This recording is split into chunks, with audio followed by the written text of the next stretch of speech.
आज मैं आप सभी लोगों के लिए आलू के पराठे बनाने जा रही हूँ। ये पराठे बहुत ही आसानी से और कम टाइम में बन जाते हैं।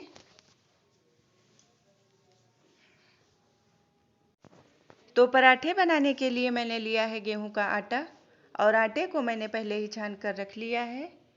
इसमें डाला है 1 से 1.5 चम्मच रिफाइंड ऑयल और टेस्ट के हिसाब से सादा नमक। और अब मैं इसका एक मुलायम डो बनाऊंगी।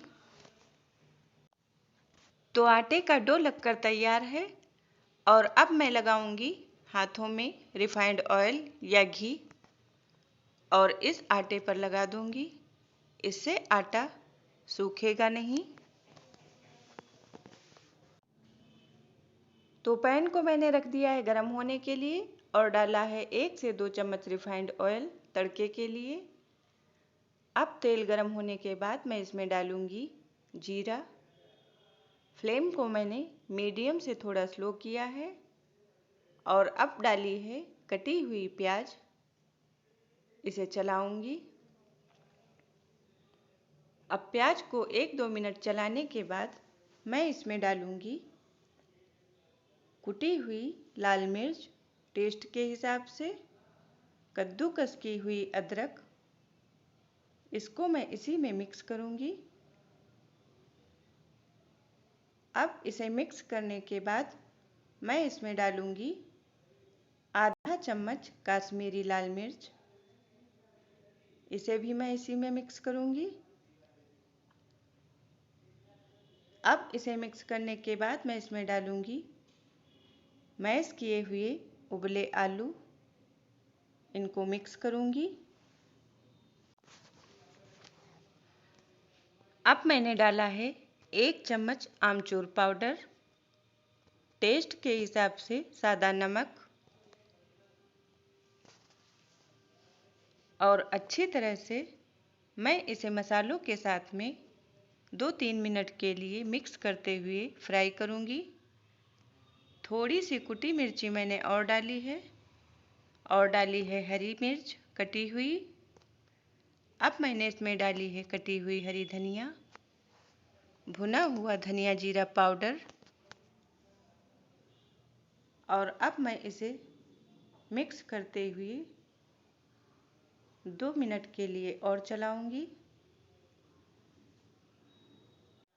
अब आलू की स्टफिंग अच्छी तरह से फ्राई हो गई है और अब फ्लेम को ऑफ करने के बाद मैं पैन को नीचे उतार लूंगी। अब तवे को रखा है गरम होने के लिए और मैंने इसमें डाला है देसी घी।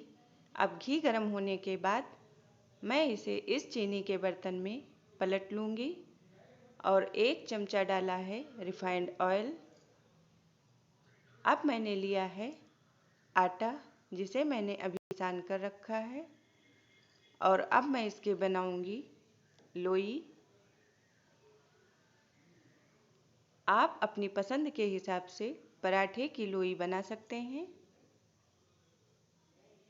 अब लोई बनाने के बाद मैं इसमें लगाऊंगी सूखा आटा और इसकी मैं पूड़ी बेलूंगी।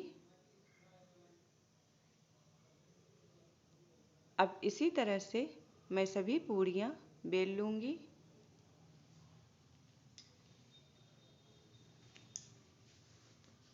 तो ये पूड़ी बेलकर तैयार है।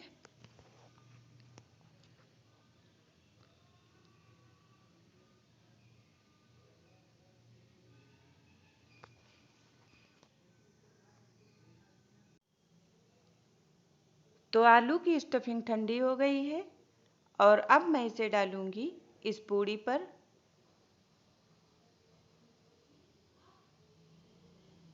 अब दूसरी पूड़ी को मैं इसी के ऊपर इस तरह से हल्का हल्का अंगूठे से प्रेस करते हुए किनारियों को चिपकाऊंगी ताकि पराठा खुले नहीं।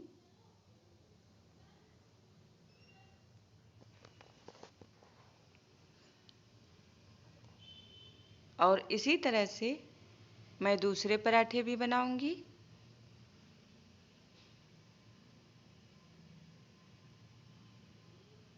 इसे भी अंगूठे से प्रेस करने के बाद मैं इसे हथेलियों की हेल्प से हल्का हल्का सा प्रेस करते हुए बढ़ाऊंगी, इस तरह से।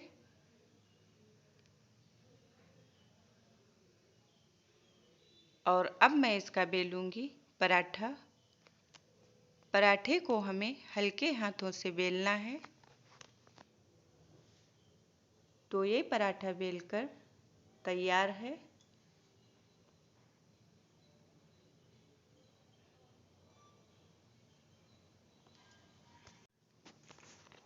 अब उसी तरह से मैंने इसमें सूखा आटा लगाकर इस तरह से पराठे की लोई को प्रेस करते हुए बढ़ाया है। और अब मैं इसे भी हल्के हाथों से बेलूंगी। तो आप देख सकते हैं ये पराठा भी बेलकर तैयार है।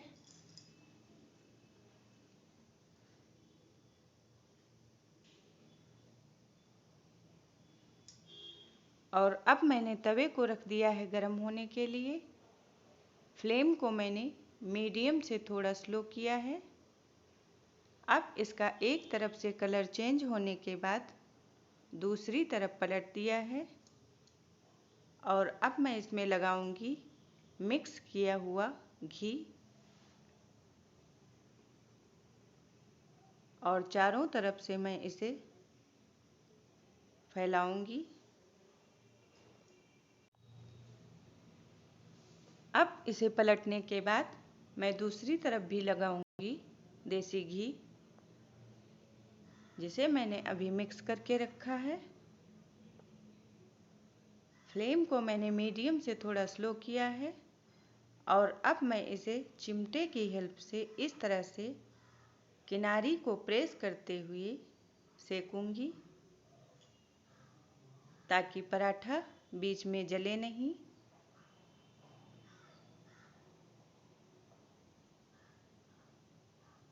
और अब मैं इसे फिर से दूसरी तरफ पलट दूंगी और किनारियों को इसी तरह से प्रेस करते हुए सेकूंगी।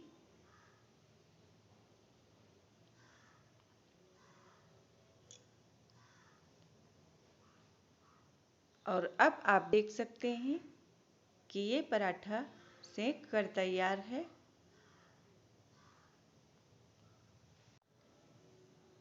अब उसी तरह से मैं इस पराठे को भी सेकूंगी। इसका भी एक तरफ से कलर चेंज होने के बाद मैं इसमें लगाऊंगी देसी घी और चारों तरफ से फैलाऊंगी। अब एक तरफ से कलर चेंज होने के बाद मैं इसे दूसरी तरफ पलट दूंगी।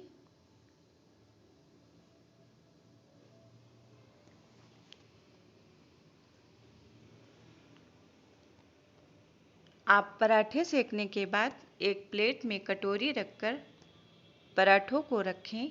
इससे आपके पराठे नीचे से पसीजेंगे नहीं।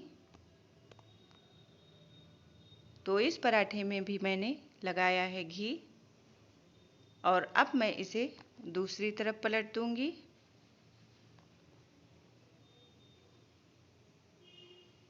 इन पराठों को आप किनारी की तरफ से सेकिए, इससे आपके पराठे अच्छे बनेंगे।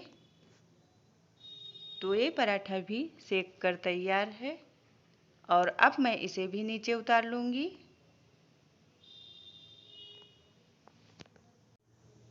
और अब मैं सेके हुए पराठे पर लगाऊंगी देसी घी।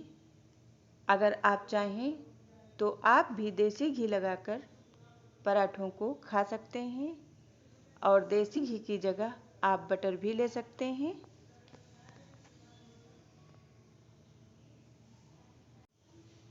अब मैंने इस थाली में लिया है कच्चे आम का जैम, आलू के पराठे, भुने हुए लहसुन का नमक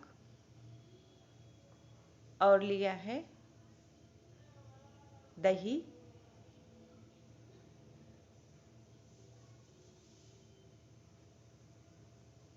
और अब मैं इस पर डालूंगी काला नमक, सफ़ेद नमक, जिसमें मैंने जीरा और काली मिर्च का पाउडर मिलाया है।